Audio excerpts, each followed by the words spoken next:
Hi hello friends, super കൺമണി സീരിയലിൻ്റെ കിടിലം promo വിശേഷങ്ങളിലേക്ക് എല്ലാ കൂട്ടുകാർക്കും സ്വാഗതം. കൺമണിയോടായിട്ട് നമ്മുടെ ഗോകുൽ സംസാരിക്കുന്നുണ്ട്. അപ്പയ്ക്ക് ഇനി ആരെയും പേടിക്കേണ്ട കാര്യമില്ല, കാവലിനായിട്ട് ക്രിസാറുണ്ടല്ലോ, ഇനി ടെൻഷനൊന്നും വേണ്ട കേട്ടോ. കുറച്ച് ദിവസം റെസ്റ്റ് എടുത്ത് ഒക്കെ മാറിയിട്ട് അരികിലേക്ക് തന്നെ പോയാൽ മതി. എന്തിനും ഏതിനും ഇപ്പോൾ ക്രിസാറുണ്ടല്ലോ കൂടെ, അതന്നെ എനിക്ക് സന്തോഷമായതെന്നൊക്കെ ഗോകുൽ പറയുന്നുണ്ട് കേട്ടോ. അപ്പോൾ കൺമണിക്ക് സന്തോഷമാവുന്നുണ്ട്. അതിനുശേഷം തന്നെ വീണ്ടും കാണിക്കുന്നത് കൃഷിൻ്റെ വീട്ടിലാണ്. അങ്ങനെ ആൻറ്റിയമ്മയാണെങ്കിലോ കൺമണിയുടെ അടുത്തേക്ക് ഇനി ആരും പോകണ്ട എന്ന മട്ടിൽ തന്നെയാണ് നിൽക്കുന്നത്. അപ്പോൾ സുജു പറയുന്നുണ്ട്, നമുക്ക് കൺമണി ഒന്ന് കാണാൻ പോണ്ടേ, അവൾക്ക് വയ്യ എന്ന് പറഞ്ഞു കേട്ടു. മാത്രമല്ല ഇനി നമ്മൾ അലികയിലേക്ക് തന്നെ തിരിച്ച് ക്ഷണിക്കുകയും വേണം. നമ്മൾ ചെയ്ത തെറ്റുകൾക്ക് അവളോട് മാപ്പ് ചോദിക്കണം എന്നൊക്കെ സുജി പറയുന്നുണ്ട്.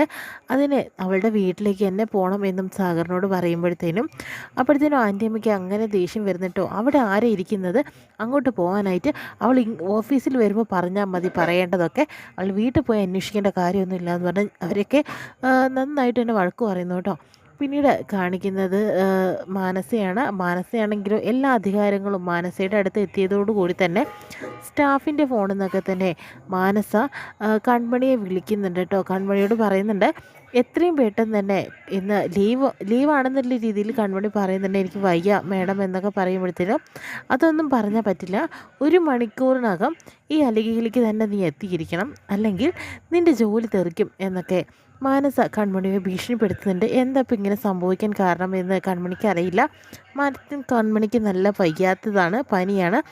സാറിനെ ഒന്ന് വിളിച്ച് നോക്കാം, സാറല്ലേ എനിക്ക് ലീവ് അനുവദിച്ച് തന്നത് എന്ന് പറഞ്ഞ് കൃഷ്ണനെ വിളിക്കുന്ന സമയത്ത് തന്നെ കൃഷ്ണ ഒന്നും പറയാൻ പറ്റാണ്ടായിരിക്കുകയാണ്.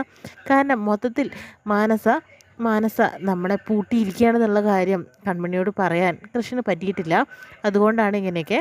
ഇനി എന്താ വരുന്നിടത്ത് വെച്ച് കാണാമെന്ന നാട്ടിൽ തന്നെ കൃഷ്ണ നിൽക്കുന്നുണ്ട്. കൺമണിയാണെങ്കിലും ക്ഷീണിച്ചിട്ട് തന്നെ വീണ്ടും അലികയിലേക്ക് തന്നെ പോവാട്ടോ. മറ്റു മാർഗ്ഗങ്ങളൊന്നും ഇല്ല കൺമണിയുടെ മുന്നിൽ. എത്രയും പെട്ടെന്ന് അവിടെ എത്തണം എന്ന് പറഞ്ഞപ്പോൾ പിന്നെ ഒരു രക്ഷയില്ല, പോയിക്കൊണ്ടിരിക്കുക കേട്ടോ ചെയ്യുന്നത്. ഇത്രയും കാണിച്ചിട്ടുണ്ട് ഇന്നത്തെ പ്രമോ വിശേഷം കഴിയുന്നത്.